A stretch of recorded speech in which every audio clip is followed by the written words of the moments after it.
The American and Russian presidents last spoke by phone in July to discuss the Iran nuclear deal. Their relations have been cooled since Russia's annexation of Ukraine's Crimea Peninsula and its military support for pro-Russian separatists in Ukraine. That is a clear violation of the territorial integrity of that sovereign nation. But a Russian government spokesman said Putin wants to discuss Syria. Moscow has dispatched military aircraft and heavy arms to support Syrian government forces in fighting rebels and Islamic State militants.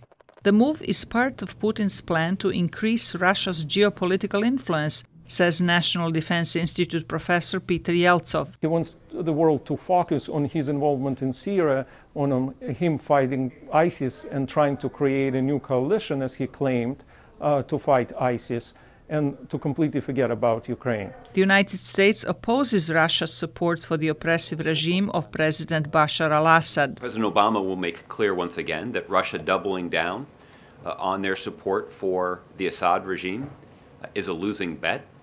The likely consequence of them doing so is only to deepen and expand the ongoing crisis in that country. That doesn't serve the interests of either the Russian people or the American people. But the European Union, overwhelmed by the influx of refugees fleeing the region, may go along with Putin's effort, at least for a while, said Yeltsov. Putin could even gain some concessions if he manages to wrest back some of the territory from Islamic State. But in the long run, Russia's involvement is likely to backfire, he said. He forgot about Russia's experience in Afghanistan.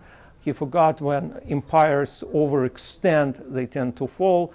So in the end of the day, this campaign may bury him.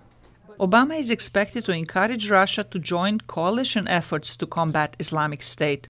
Yeltsov said for now it may be best to let Putin fight in Syria and focus on preventing his takeover of eastern Ukraine.